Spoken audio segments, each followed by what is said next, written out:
Action. हाँ, आज का विषय है ध्यान। अब सबसे मेरी समझ में नहीं आ रहा इसे किधर से शुरू करूं, क्योंकि ध्यान इतना विस्तृत और फैला हुआ है कि इसको समराइज करना इतना आसान नहीं है, लेकिन फिर भी मैंने जो कोशिश की है वो आपके सामने रखता हूँ। सबसे पहले तो ये पता होना चाहिए ध्यान किसे कहते हैं। ध्यान का मतलब है मेडिटेशन इंग्लिश में, ध्यान हिंदी में। कि जरा हम डे टू डे भाषा में बोलते हैं, जरा ध्यान से करो, ध्यान से चलो, ध्यान से सड़क पार करो, ध्यान से पढ़ो, ध्यान। तो ध्यान का मतलब है गौर से। आपका मन जहाँ है आप भी वहीं होने चाहिए। ये नहीं कि हम तो ऑफिस में काम कर रहे हैं, मन घर में पड़ा हुआ है, हम घर में हैं तो मन ऑफिस में पड़ा हुआ है।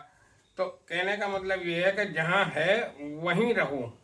और ध्यान यही सिखाता है कि इधर उधर अगर भागता भी है मन तो उसे पकड़ के वहां लाओ जहां आप हो, और जो आप काम कर रहे हो उसमें पूरा ध्यान लगाओ, पूरी गौर से करो, पूरी तसल्ली से करो।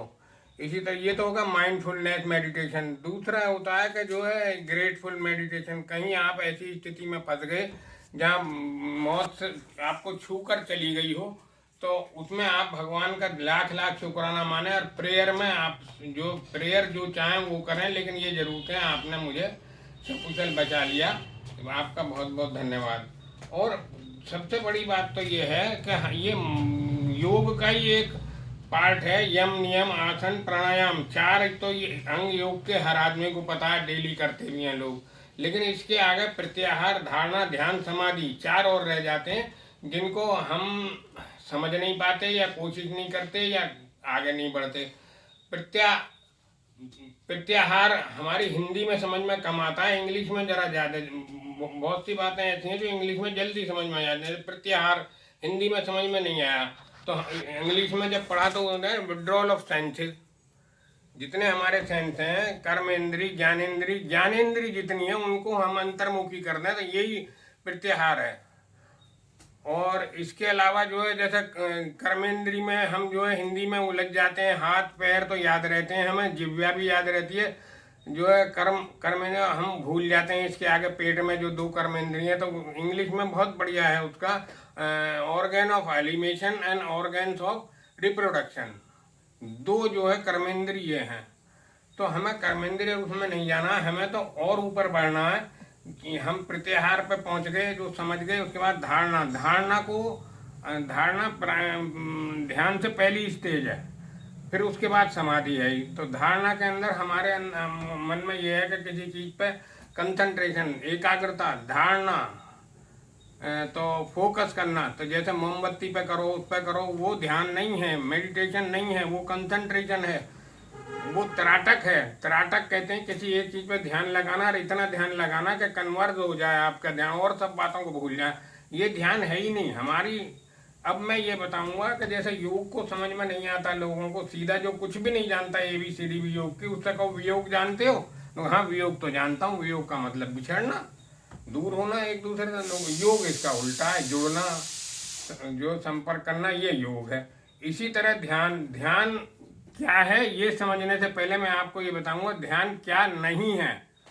जैसे 99% लोगों का ये है कि फोकस करना, किसी चीज पर केंद्रित करना, जो मन को, कोई बिंदु, कोई मूर्ति, कोई लाइट, कुछ भी, वो ध्यान नहीं है। हाँ ये है कि ध्यान से एकाग्रता तो आती है, ध्यान के लाभ में जो है, लेकिन एकाग्रता से ध्यान नहीं होता। ध्यान फिर क्या है? ध्यान है मन को विचार शून्य करना, थॉटलेस करना, निर्विचार करना, ये ध्यान है। अब ये कैसे होगा?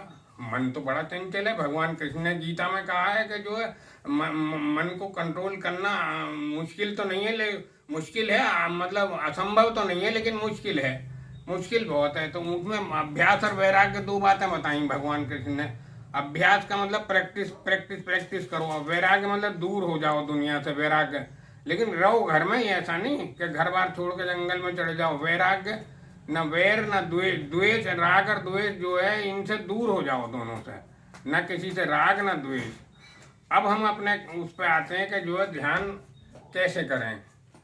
लाभ तो इसके बहुत हैं, गिनाए जाएंगे। जैसे किसी ने ये कहा, पूछा एक बार भगवान बुद्ध से पूछा, तुमने इतने दिन से ध्यान कर रहे हो, तुम्हें क्या लाभ मिला, क्या हासिल हुआ, क्या पाया? तो भगवान मुस्कुराते हुए बोले, भैया मिला तो कुछ भी नहीं, पाया तो कुछ भी नहीं, हाँ खोया है कुछ। तो उन्होंने कहा अच्छा जी हम चल रहे हैं फिर, नमस्ते। मैं नहीं, सुनो तो सही क्या खोया। मैंने क्रोध, जब उन्होंने बैठा वो सुना, उन्होंने कहा क्रोध खोया, मोह खोया, लोभ खोया, राग खोया, द्वेष खोया, अशांति खोई, जो है अधीरता खोई, जो है ये लंबी लिस्ट है वो तो खोने की। तो वो पैरों पर गिर गया। उन्होंने कहा, उसकी समझ में आया भाई ये भगवान तो बिल्कुल सही कह रहे हैं। तो अब हम आना है, हमें ध्यान करते कैसे हैं, कैसे किया जाए, तो इसके बारे में लोगों के अपने अलग अलग मत हैं। किसी ने कुछ, किसी ने कुछ।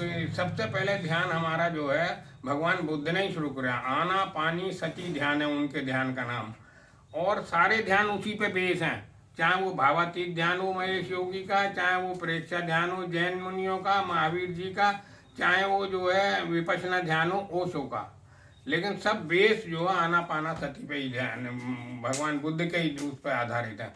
उसमें करना क्या है, हमको बैठ जाना है बस, स्ट्रेट फॉरवर्ड, कमर को बगैर झुकाए, गर्दन को बगैर झुकाए, पलौती मार के बैठ जाए। लेकिन ऐसा भी नहीं है अगर बैठा नहीं जाए, जैसे हमारे 70 साल की उम्र में मान लिया नहीं बैठा जा रहा जमीन पे, कुर्सी पे बैठ जाए। कुर्सी पे भी नहीं बैठा जा रहा, आराम कुर्सी पे बैठ जाए। उस पे भी नहीं बैठा जा रहा, लेट जाए। लाभ ही तो कम होगा लेकिन मिलेगा। तो उसमें करना क्या है, आपको करना कुछ, ध्यान के अंदर करना कुछ नहीं है।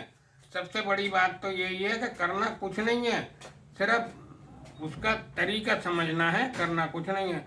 इसीलिए लोग कह देते हैं, जब हम शुरू में जब ध्यान के बारे में नहीं जानते थे, और जो लोग जानते थे उनसे हम कहते भाई हमें भी बता दो जरा सा ध्यान।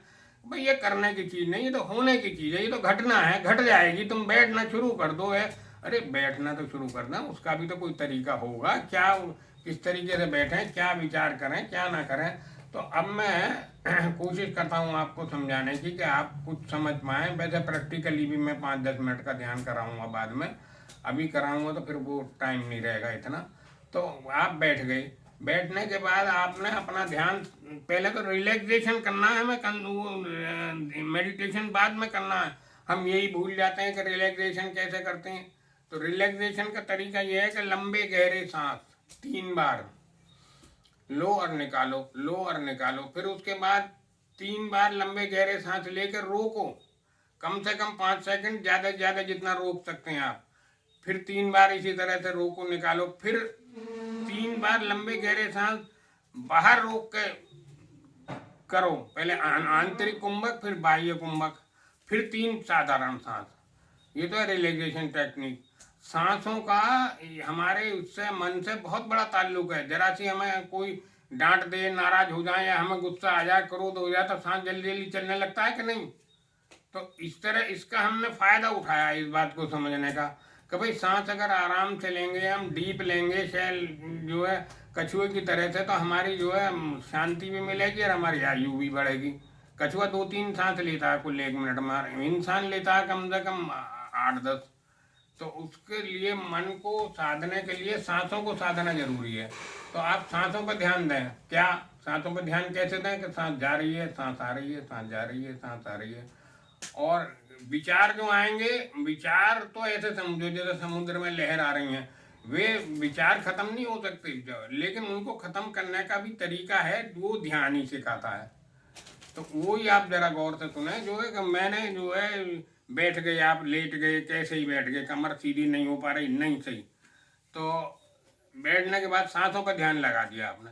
सांसों पर ध्यान लगाने के बाद आप देखो विचार फिर भी आ रहे हैं आपके, अच्छे बुरे, या ज़्यादातर विचार कैसे आएंगे, पिछले, कल के, या और पहले, या आगे आगे ये करना है वो करना। हमारा ध्यान तो रहता ही नहीं प्रेजेंट में, पास्ट में रहते हैं या फ्यूचर में रहते हैं, इसीलिए परेशान रहते हैं। अब ध्यान में पकड़ पकड़ के मन को लाना है वहीं। अच्छा, जो टीवी स्क्रीन की तरह देखते रहो, जैसे टीवी स्क्रीन पर कोई प्रोग्राम आ रहा है, एक आया, दूसरा आया, फिर तीसरा आया, एक प्लेयर आया वो खेल के गया, दूसरा कुछ, तो तुम उसमें उलझो मत कि ये क्या कर रहा है क्या नहीं कर रहा है, देखो और इग्नोर कर दो। उसको देखने के बाद एनालाइज मत करो, दूसरा विचार पकड़ लो, दूसरा आया, तीसरा पकड़ लो, चौथा। मतलब विचारों की जो है आपको सिर्फ no analysis no reaction, reaction होने से ही तो आदमी की परेशानियां बढ़ती हैं। वरना एक्शन क्या है, किसी ने एक चांटा मारा, आप चुप बैठ जाओ, कुछ नहीं होगा। आप 2 मार दोगे उसके पलट के, तो वो रिएक्शन हो गई, तो रिएक्शन का तो फिर आगे भी चेन बन जाती है नेगेटिव की। रिएक्शन अगर फिर वो कुछ करेगा, तुम कुछ करोगे, तो इस तरह से जो एक चेन वो कभी ख़त्म नहीं होगी, जो है वो चलती रहेगी, जो है। तो आप इग्नोर कर दो, ना एनालाइज करो विचारों को, ना जो है रिएक्ट करो उन पर। बस देखना तो मजबूरी है, आपको आ रहे हैं, जबरदस्ती आ रहे हैं, लेकिन तुम्हारा ध्यान अगर सांसों पर रहेगा तो वो आने भी कम हो जाएंगे। अच्छा, दूसरी बात यह है कि मुझे सबसे सरल, मैंने कई ध्यान करे देखे जो है, जिनमें सबसे ज़्यादा श्री श्री जी का है, रविशंकर जी का, फिर एक सदगुरु जी हैं जो जग्गी वासुदेव, उनका मुझे सबसे आसान लगा। वैसे आप कोई सा भी पकड़ लें, विपश्यना पकड़ लें ओशो का, जो भावातीत पकड़ लें महेश योगी का, प्रेक्ष्य ध्यान पकड़ लें महावीर जी का, कोई भी पकड़ लें, बेस एक ही है, फायदे नुकसान एक ही हैं। बस अपने अपने पकड़ने की बात है कि आपको कौन सा आसान लगता है, कौन सा नहीं। तो उन्होंने नाम दिया है, सदगुरु जी ने, ईश क्रिया। ईश क्रिया नाम दिया है उसे। तो उसमें ये क्या कहते हैं कि जब सांस लो तो ये बोलो कि मैं शरीर नहीं हूँ, और जब सांस छोड़ो तो ये बोलो मैं मन भी नहीं हूँ। तो आप जब सांसों पर ध्यान लगाओगे तो आपका ध्यान सांसों के बजाय इस वाक्य पर लग जाएगा, मैं शरीर नहीं हूँ, मैं मन भी नहीं हूँ, मैं शरीर नहीं हूँ, मैं मन भी नहीं हूँ। लेते वक्त मैं शरीर नहीं हूँ, सांस छोड़ते वक्त मैं मन भी नहीं हूँ। तो कहने का मतलब ये है कि हम जो है, हमारा ध्यान जो है इसमें लग जाएगा, और हम धीरे धीरे धीरे, मैंने तो प्रैक्टिकल देखा, विचार आने बिल्कुल ही बंद हो जाते हैं, कम होते होते बहुत बिल्कुल ही बंद हो जाते हैं।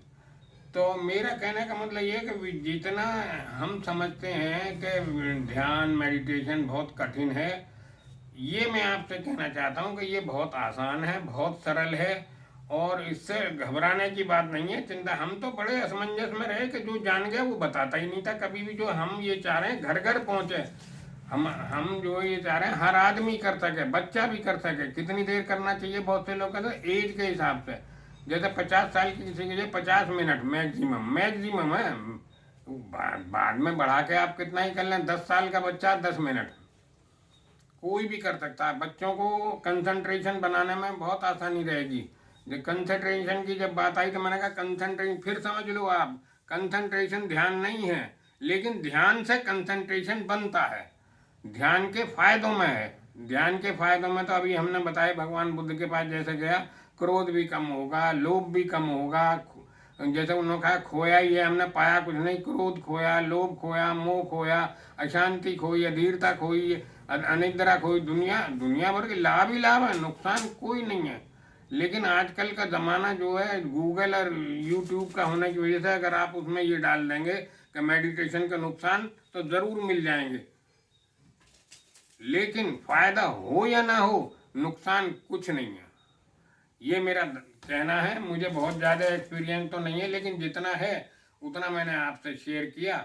और बातें तो बहुत हैं कहने की, लेकिन जो है ये है, इसमें थोड़ा सा अध्यात्म में भी जाना पड़ेगा कि मैं ये शरीर नहीं हूँ जो देख रहा हूँ। I am not this body, I am not this mind. जब मैं देख रहा हूँ किसी चीज़ को, तो वो तो मैं हो ही नहीं सकता। जैसे मान लिया मैं जो कोई दीवार पर सीनरी देखता हूँ, कैलेंडर देख रहा हूँ, तो मैं वो कैसे हो सकता हूँ कैलेंडर? इसलिए मैं अलग हूँ, ये शरीर अलग है। तो इसलिए कोई बात अगर आ भी रही है, मन में विचार आ रहा है, तो उसको जो सोचो, मैं मन हूँ ही नहीं, मैं तुझे देख रहा हूँ। अगर आप किसी चीज़ को देखने वाले बन जाते हो, दृष्टा, साक्षी, तो फिर जो है आप उससे अलग हो जाते हैं उस चीज़ से। तो मैं मन हूँ ही नहीं, आ रहा है आने दो। तो अब मैं थोड़ा सा प्रैक्टिकल आपको करवाता हूँ, सब पलौथी मार के बैठ जाए, और मैं जो हाँ